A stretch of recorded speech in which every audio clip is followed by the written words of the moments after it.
Assalamualaikum warahmatullahi wabarakatuh. Halo teman-teman semuanya, gimana kabarnya? Bertemu lagi bersama saya di channel Abidar Al-Fatih Education. Oke, pada video kali ini saya ingin melanjutkan pembahasan saya, khususnya pembahasan soal OSP ataupun dulu KSNP ya, tingkat provinsi tahun lalu ataupun tahun 2021, yang insya Allah masih jarang ada yang bahas ini. Ya, kita akan membahas nomor 6 gitu ya. Nah, pada nomor ini jadi kebanyakan soal OSP ataupun KSNP pada tahun ini itu lebih aplikatif ya. Jadi kebanyakan langsung kelihatan aplikasinya di dunia sekitar kita jadi gitu. Nah, di sini kita ada case yaitu poros berulir ya. Yaitu poros berulir adalah suatu jenis perangkat sederhana yang mengubah gerakan rotasi ke gerakan translasi. Salah satu penggunaannya adalah dongkrak mobil gitu ya. Pada soal ini kita meninjau suatu poros berulir dengan jarak ulir D gitu ya. Jadi ini ulirnya tuh yang garis-garis kecil tuh ya. Jarak antara keduanya adalah D ya secara vertikal, dan jari-jari dari ulirnya ini adalah R. Dan koefisien geseknya adalah mu, jadi gitu. Poros ini diputar dengan torka tau untuk mengangkat beban M ke atas bagaimana digambar gitu ya. Nah, pertanyaan pertama adalah tentukan torka minimum yang diperlukan untuk mengangkat beban. Oke, baik. Untuk pertanyaan pertama di sini, mari kita analisis dinamika dari sistem ini ya. Kita akan analisa dari segi geometrinya dulu ya. Perhatikan teman-teman semuanya. Di sini tuh ulir ini tuh sebenarnya ulir ini kalau kita lihat ya, ini seperti halnya jalan yang menurun jadi gitu. Ini seperti halnya bidang miring yang kemudian di apa? Coba saya gambarkan bidang miringnya. Yang kemudian di ini saya coba gambarkan ini. Nah, nanti teman-teman bisa lihat ini ya. Nah, kayak gini teman-teman semuanya. Nah, bidang miring yang yang diputar gitu ya. Jadi sebenarnya kalau teman-teman lihat di sini ya, jadi ulir itu ya seperti ini. Kita bisa lihat, nah ini ya. Nah, dia seperti bidang miring aja nih. Bidang miring yang diputar jadi gitu.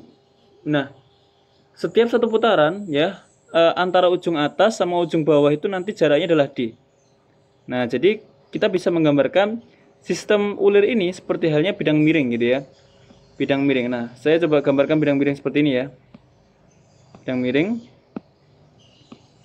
Nah, seperti ini dimana jarak antara ulir ini dari atas sini, jarak dari sini ulir atas ke ulir bawahnya itu adalah D. Berarti jarak ini ke sini adalah D. Sementara dari misalkan ini A, B, ini adalah jarak antara ulir A ke B adalah D. Sementara B ke C itu adalah jarak satu putarannya ya. Jadi gitu ya. Dari A, jadi sebenarnya C ini nanti akan menempel ke B jadi gitu ya.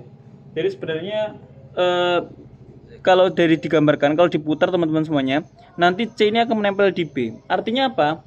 Artinya panjang dari ini ya, panjang dari ini tuh adalah keliling lingkaran dengan jari-jari R jadi gitu. Nah, karena jari-jarinya adalah diameternya 2R, maka jari-jarinya R. Maka L yang bawah ini akan sama dengan apa? L yang bawah ini harusnya akan sama dengan 2πr jadi gitu. Nah, itu teman-teman semuanya idenya. Dan ulir ini menumpang ke suatu permukaan ini ya, permukaan ini yang dia tuh memiliki koefisien gesek mu jadi gitu. Oke, koefisien gesek mu jadi gitu. Nah, oke. Saya lebih suka gini ya. Mungkin kalau teman-teman coba ini saya gambarkan aja ya. Karena ulirnya itu posisinya seperti itu, saya ingin gambarkannya itu dari atas saja gini. Nah, seperti ini ya. Ini. Oke, seperti ini. Nah, seperti ini ya. Oke. Di sini caranya adalah D. jaraknya adalah D, yang sini jaraknya adalah 2πr, jadi gitu. Kita asumsikan ini sudutnya adalah alfa ya. Nah, teman-teman semuanya, bidang ini tuh, yang sini tuh akan menumpang ke bidang yang koefisien geseknya adalah mu, jadi gitu. Sehingga karena dia menumpang, maka dia nanti akan ada gaya normal gitu ya.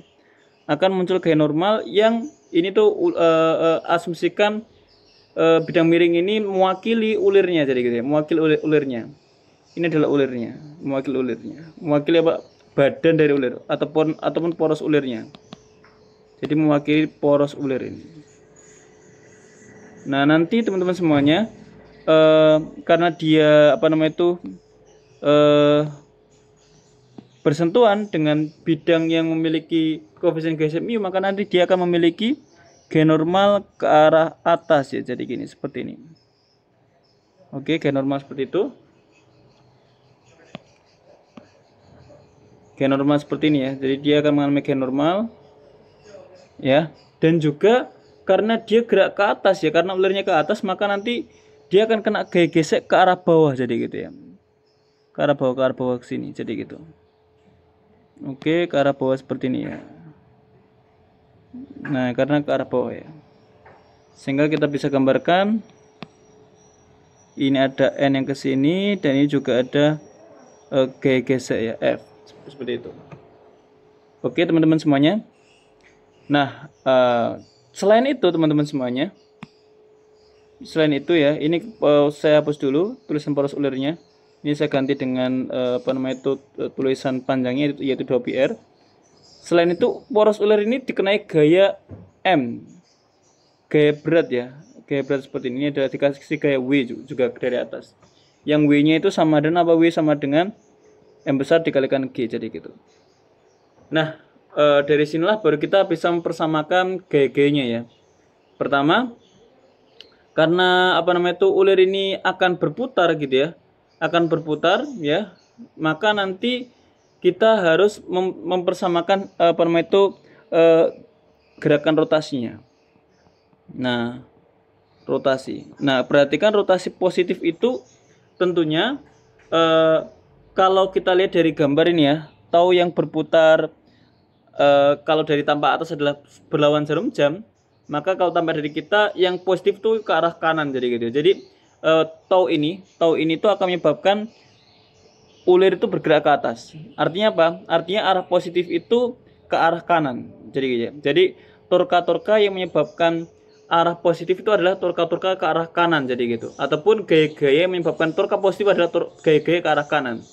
Nah, kita bisa lihat di sini ya, gaya di sini N sama F itu cenderung semuanya ke arah kiri. Jadi nanti torkanya adalah torka negatif. Dan letak dari N sama F itu terletak di pinggiran di sini ya. Letak dari F dan N. Artinya apa? Artinya nanti torkanya itu dikalikan sama jarak R ya, jadi gini. Dikalikan dengan jarak R seperti ini. Oke, seperti itu. Nah, sekarang mari kita gerak rotasinya dulu. Gerak rotasi sama dengan apa? Sigma tau sama dengan 0. Ini minimum agar bergerak. Agar bergerak. Nah, sigma tau-nya ini yang positif adalah pertama tau itu sendiri ya. Tau dari bawah itu ya yang kita cari. Torka minimum ataupun kita sebut tau M. Nah, kita mau cari tau M. Nah, kemudian tau dari ini, tau dari F. Nah, F itu ingat ya, gayanya itu harus sejajar dengan bidang rotasinya. Bidang rotasi itu bidang datar ini, teman-teman semuanya. Ini bidang rotasinya ya, bidang rotasinya. Oke, bidang rotasinya itu adalah bidang datar. Maka F itu harus diarahkan ke arah mendatar, jadi gitu. Gimana cara mengarahkannya? Ininya kan alfa ini ya. Ini adalah alfa, maka tinggal ketika diarahkan ke arah mendatar maka menjadi F cos alfa. Nah, untuk menjadi torka maka nanti tinggal dikalikan F ya. Jadi minus tau dari F dan juga tau dari N juga diarahkan mendatar juga. Karena bidang rotasinya itu mendatar. Sama dengan 0. Kok enggak miring? Nah, kalau misalkan bidang rotasinya miring, maka nanti ke arah atasnya ke arah miring sini. Jadi gitu. Maka ya enggak benar ya. Jadi kalau teman-teman lebih baik menggunakan bantuan tangan kanan saja. Jadi arah 4 jari teman-teman semuanya itu adalah putaran rotasinya. Terus jempol ke arah tegak lurus ke 4 jari itu adalah arah dari vektor omeganya. Nah, intinya apa? Intinya bidang rotasi itu pasti tegak lurus sama gerakan poros ulir, jadi gitu ya. Jadi itu. Nah, di sini tau M-nya tetap ya, tau M-nya tetap minus tau F. Nah, tau F ini nanti ada F dikalikan dengan jaraknya, yaitu adalah R dikalikan cos alpha ya, F cos alpha dikalikan R. Begitu juga N. Kalau N berarti kalau F pakai cos alpha, N-nya pakai sin ya. N kali sin alpha dikalikan R sama dengan 0, jadi gitu. Nah, untuk case ini karena dia sudah ulirnya sudah bergerak, maka F itu akan sama dengan mu dikalikan N. Jadi gitu ya, karena sudah bergerak. Sehingga tau M dikurangi mu N dikalikan cos alpha dikalikan dengan R min N kali sin alpha dikalikan dengan R sama dengan 0 gitu ya. Maka nanti tau M-nya bisa dipindah ruas, mu N sama N-nya pindah ruas ke kanan, sehingga kita peroleh mu cos alpha jadikan 1 plus sin alpha dikalikan dengan N kali R, jadi gitu. Oke, ini adalah tau M-nya. Nah, ini adalah gerak rotasinya. Nah, sekarang selain itu kita akan meninjau gerak arah vertikalnya, jadi gitu. Gerak arah vertikal karena poros ulirnya gerak ke arah atas, jadi gitu, vertikalnya. Nah, gerak vertikalnya di sini ada 3 gaya ya, gaya W, gaya N, dan juga gaya F. Nah, perhatikan N di sini juga bisa diarahkan ke arah atas ya. Kita lihat kalau kita arahkan ke arah atas seperti ini, maka nanti kita pakai ini ya, ini di sini sudutnya sudut alfa. Maka nanti ke arah atasnya N cos alpha teman-teman semuanya. Sehingga di sini nanti sigma F arah Y ya, arah vertikal. Sigma F arah Y sama dengan 0, minimum untuk bergerak. Dalam arah atas itu ada N cos alpha ya, positif karena ke arah atas. Kemudian berarti kalau gaya tegak lurusnya pasti pakai sin. Nah, F itu kan tegak lurus N ya. Nah, pakai sin nanti, pakai sin alpha ke arah bawah sehingga minus F sin alpha, dan juga gaya gravitasi juga ke arah bawah gitu ya, minus W sama dengan 0, dengan F sama dengan mu kali N juga, jadi gitu. Sehingga kita peroleh N cos alpha minus mu N sin alpha sama dengan W, atau kita dapatkan N itu sama dengan W dibagi dengan cos alpha min mu sin alpha, jadi gitu ya. Oke, jadi itu adalah N-nya.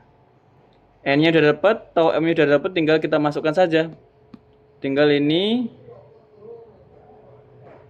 oke, ini dimasukkan ke dalam sini. Nah, seperti itu. Nah, sehingga nanti kita akan memperoleh apa? Tau M. Oke. Tau M sama dengan apa itu? Mu cos alpha plus sin alpha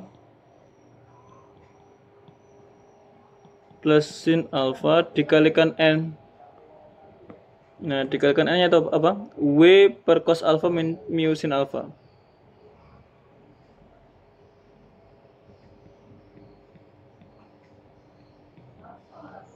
Dikalikan R. Nah, sehingga kita peroleh tau M itu sama dengan mu cos alpha plus sin alpha dibagi dengan cos alpha min mu sin alpha MGR, jadi gitu. Nah, tinggal keduanya dipindah, kedua yang atas dibagi dengan, kita bagi dengan cos alpha, yang bawah juga kita bagi dengan cos alpha. Maka nanti kita akan memperoleh apa? Mu ditambah dengan sin dibagi cos adalah tan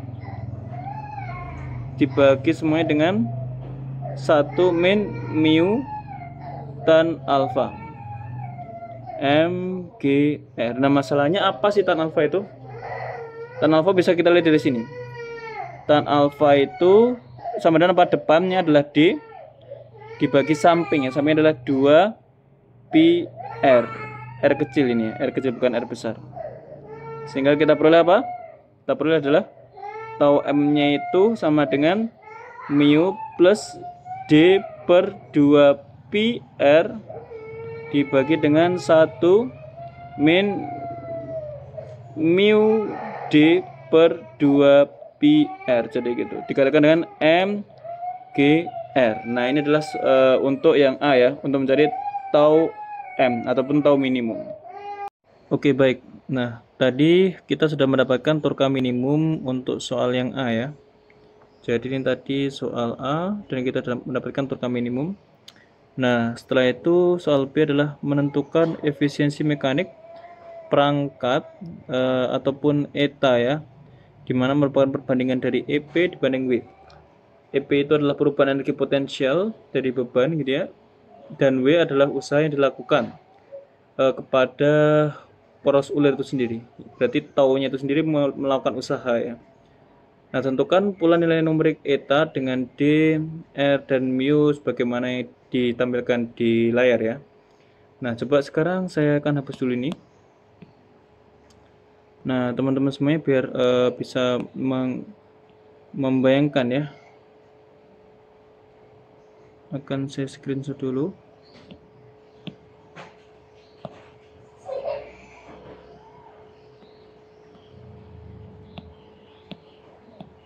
Oke, ini. Nah, teman-teman semuanya,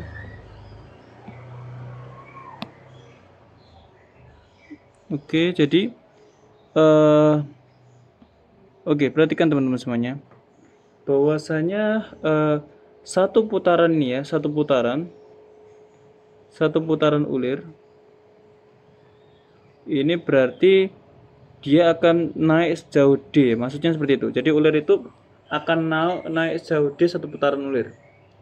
Nah, padahal satu putaran itu adalah 2 pi ya. Satu putaran itu adalah 2 pi. 2 pi tetanya. Satu putaran adalah 2 pi tetanya. Nah, pertanyaan ketika kita memutar hanya theta, itu berapa kenaikannya? Katakanlah Y, jadi gitu. Ya, jadi di sini saya kasih perbandingan dulu.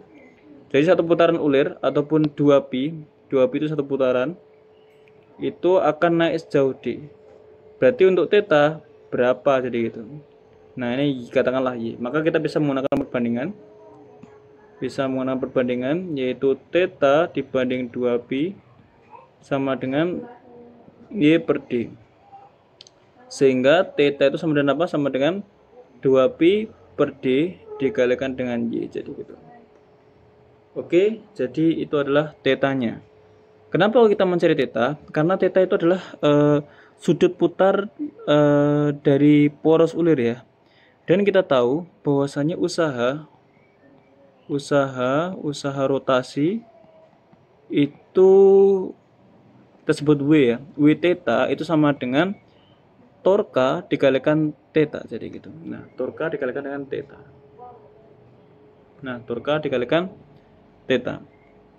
Nah, padahal yang bekerja di sini adalah torka minimum ya. Berarti nanti di soal ini kita memiliki W kita adalah tau M dikalikan theta.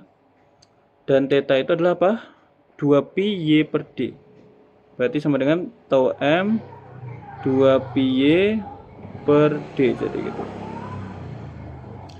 Dan otomatis Y itu kan kenaikannya ketika diputar theta ya. Berarti perubahan energi potensialnya M besar, yaitu ya berarti EP nya sama dengan MGY kan gitu ya, seperti ini.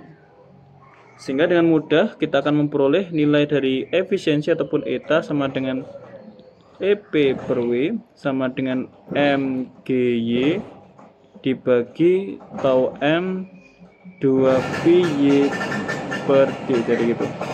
Nah, sehingga nanti kita akan peroleh apa? Ininya bisa kecoret ya.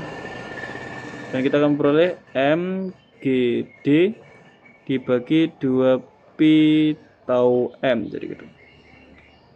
Nah, masalahnya tau M itu apa kan gitu ya. Berarti kan ini MGD per 2pi dikalikan dengan 1 per tau M. Tadi kita sudah memiliki tau M itu ini teman-teman semuanya. Tau M itu seperti ini ya. Ini adalah tau M. Nah, tau M itu seperti ini. Maka nilai dari 1 per tau M itu sama dengan apa? 1 min MD per 2PR dibagi mu plus D per 2PR dikalikan dengan 1 per MGR, jadi gitu. Nah, dari sini kita akan bisa memasukkan sepertau M ke sini ya. Kita masukkan ini ke sini. Nah, sehingga kita akan peroleh apa? Berarti eta sama dengan MGD per 2pi MGD per 2pi dikalikan dengan ini. Dikalikan dengan sepertau M adalah ini.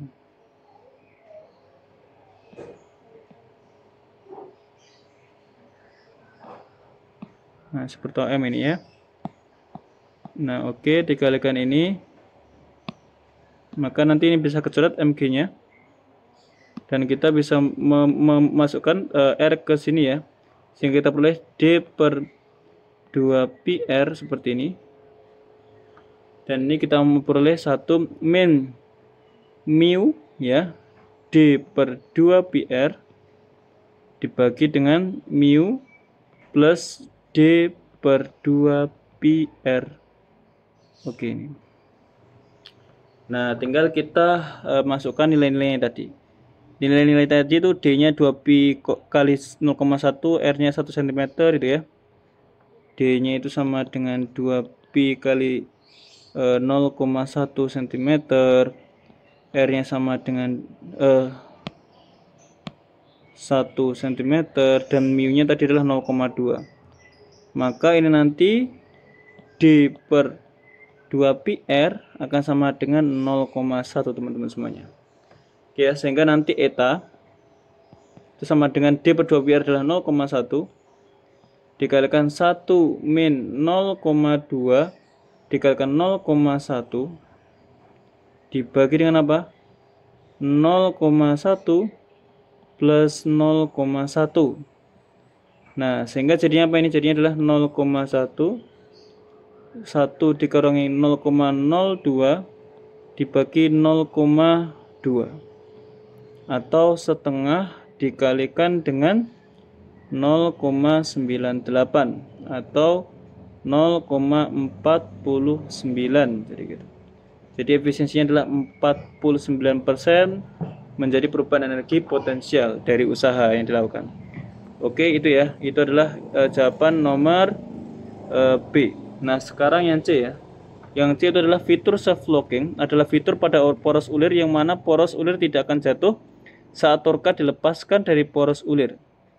Nah, carilah kondisi fitur self locking dinyatakan dalam D, R, dan P. Apakah nilai numerik pada nomor 2 memenuhi syarat fitur self locking? Nah, teman-teman semuanya. Oke, yang C ini ketika poros ulir itu dilepas taunya, maka dia akan turun teman-teman semuanya. Akibatnya apa? Geseknya itu yang tadi itu ke arah bawah ya, karena melawan dari gerakan tau. Sekarang geseknya akan ke atas. Kenapa? Karena poros ulir cenderung ke bawah jadi gitu. Sehingga kita gambarkan seperti ini. Teman-teman semuanya. Kita gambarkan seperti ini. Jadi nanti ada gesek yang ke arah atas ya. Oke, dan juga N-nya ke arah sini. Ini N, ini adalah F, jadi gitu. Oke, teman-teman semuanya. Nah, maka yang kita cari adalah rotasinya, jadi gitu. Nah, oke. agar terjadi self locking maka harusnya berhenti. Berhenti itu artinya apa? Enggak berotasi ya. Berarti sigma torkanya sama dengan 0. Ya. Agar lock, agar terkunci jadi gitu ya. Nah, berarti apa ini? Berarti kita harus mengarahkan F diarahkan ke sini. Ini kan alfa ya. Ini menjadi F cos alfa. Sementara ini juga diarahkan ke sini menjadi N sin alfa. Nah, sama ya caranya. Berarti F cos alfa dikalikan dengan R dikurangi N sin alfa dikalikan dengan R sama dengan 0. Atau kita peroleh F cos alfa, ini dicoret dulu ya R-nya, sama dengan N sin alfa. Maka F sama dengan apa? Sama dengan N tan alfa. Padahal F itu harusnya kurang dari sama dengan mu dikalikan dengan N, jadi gitu. Oke, sehingga N itu harus kecoret set seperti ini. Dan kita peroleh, nah ini syaratnya, mu itu lebih dari sama dengan tan alfa. Tan alfa itu tadi apa? Tan alfa itu tadi adalah D per 2πr. Jadi kita masukkan ke sini, berarti syaratnya adalah ini, mu lebih dari sama dengan D per 2πr, jadi gitu. Nah, sekarang kita lihat ya, untuk lihat nomor 2. Apakah nomor 2 self locking? Nah, self locking, maka kita bisa lihat dari nilai dari D per 2πr-nya. Tadi nomor 2 itu D per 2πr-nya, untuk nomor 2 itu D per 2πr-nya nomor 2 itu sama dengan ini ya, nomor 2 adalah 0,1. Nah, dan mu-nya tadi adalah 0,2. Ini adalah syarat self locking ya. Self locking condition. Nah, dari sini kita bisa lihat ternyata nilai dari mu itu lebih dari D per 2πr. Berarti nomor 2 ini merupakan self locking, jadi gitu. Ini adalah self locking. Oke, jadi gitu. Nah, ini adalah yang C. Dan yang terakhir yaitu nomor D. Nah, nomor D ini berkaitan dengan apa? Dengan tentukan pula nilai numerik eta pada kondisi minimum saat terpenuhinya ya syarat fitur self locking, jadi gitu. Nah, jadi tinggal kita masukkan saja ya apa namanya itu syarat minimumnya gitu ya. Jadi syarat self locking itu apa? Syarat self locking itu kan sama dengan apa? Sama dengan